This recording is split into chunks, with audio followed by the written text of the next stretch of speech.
Hello friends, welcome back to channel Monisha Umanath vlogs. இன்னைக்கு evening snacks recipe இனிப்பு அப்பம் எப்படி செய்யலாம் பார்க்கலாம் வாங்க.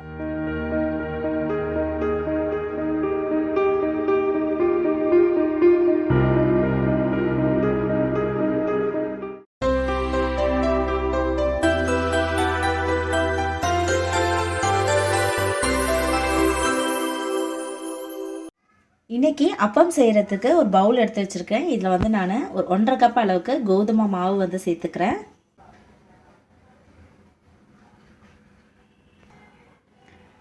இது கூட ஒரு 1/4 கப் அளவுக்கு அரிசி மாவு வந்து சேர்த்துக்கிறேன்.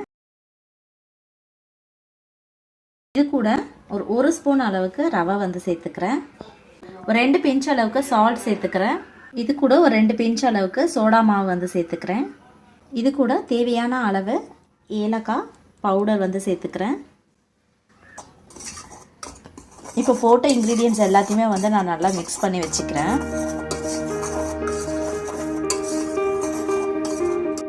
இப்போ ஒரு பாத்திரம் எடுத்துருக்கிறேன். இந்த பாத்திரத்தில் வந்து நான் 1 கப் அளவுக்கு வெல்லம் சேர்த்துக்கிறேன். உங்களுக்கு இனிப்புக்கு தகுந்த மாதிரி நீங்கள் வந்து கூட்டவோ குறைச்சிக்கவோ செஞ்சுக்கலாம். இது கூட நான் 1 கப் அளவுக்கு தண்ணி வந்து சேர்த்துக்கிறேன். இப்போ போட்ட வெல்லத்தை வந்து நல்லா வந்து நம்ம ஹீட் பண்ணி நல்லா கரைச்சி எடுத்துக்க போகிறோம். இதில் வந்து பாகுபதம்லாம் எதுவும் தேவையில்லை, நல்லா கரைஞ்சிக்கிட்டால் போதும். இப்போ வெல்லம் வந்து பாருங்கள் நல்லா வந்து கரைஞ்சிடுச்சு. இப்போ நான் இதை ஃபில்டரில் ஸ்ட்ரெயின் பண்ணி எடுத்துக்கிறேன்.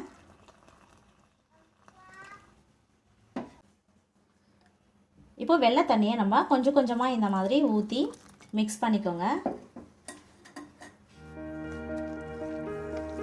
ஒரே அடியாக வந்து நம்ம ஊற்றி கிளற வேண்டாம்.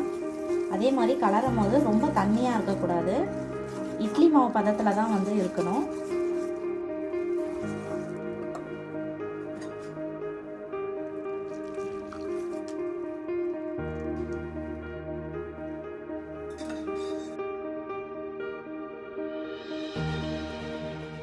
உங்களுக்கு இந்த வெல்லம் தண்ணி வந்து பத்தலைன்னா எக்ஸஸாக நீங்கள் வந்து தண்ணி வந்து இதில் ஆட் பண்ணிக்கோங்க.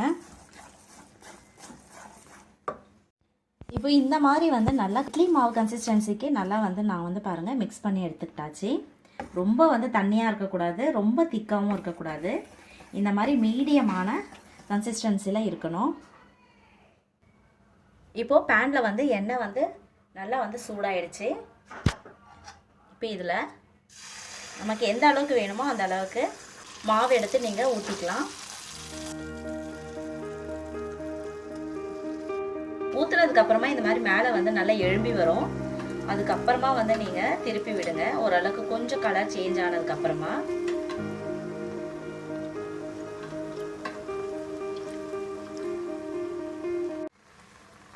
நம்ம இந்த அப்பம் செய்கிறதுக்கு மாவு எதுவுமே வந்து நம்ம ஊற வைக்க தேவையில்ல, அரிசி எதுவுமே.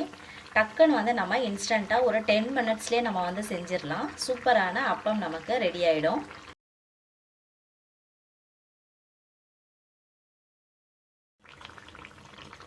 இது நீங்கள் வறுத்து எடுக்கும் போது நல்லா மீடியம் ஃப்ளேமில் வச்சுக்கோங்க, ரொம்ப ஹை ஃப்ளேமில் வேண்டாம். இப்போ தான் உள்ளே இருக்க மாவுலாம் வந்து நல்லா வெந்து வரும். இப்போ ரெண்டுமே வந்து நல்லா குக் ஆகிடுச்சு. இப்போ இதை நான் எடுத்துக்கிறேன்.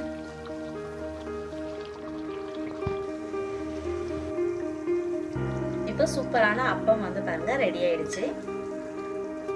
இதை பவுலில் வந்து மாற்றிக்கிறேன்.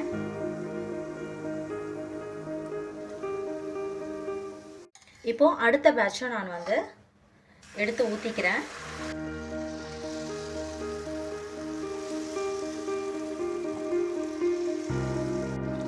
இப்போ அப்பம் பாருங்க நல்லா வெந்ததுக்கு அப்புறமா இன்னொரு சைடு நான் வந்து திருப்பி விட்டுருக்கேன். நல்லா மீடியம் ஃப்ளேம்லேயே வச்சு நல்லா வந்து வறுத்து எடுத்துக்கோங்க.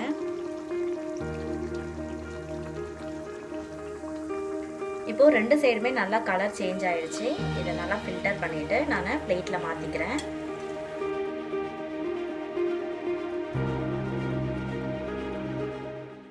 இப்போ இதுல இருந்து ஒன்று எடுத்து உங்களுக்கு புட்டு காட்டுறேன் பாருங்க, எவ்வளோ சாஃப்டா இருக்கு.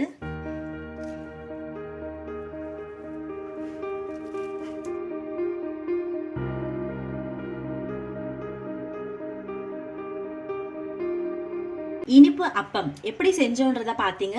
நீங்களும் இது வீட்டில் ட்ரை பண்ணி பாருங்கள். எப்படி இருந்ததுன்றத கமெண்ட் பண்ணுங்கள், லைக் பண்ணுங்கள், ஷேர் பண்ணுங்கள். நம்ம சேனல் இன்னும் சப்ஸ்கிரைப் பண்ணலைன்னா மறக்காமல் சப்ஸ்கிரைப் பண்ணிக்கோங்க. தேங்க்யூ, பாய்.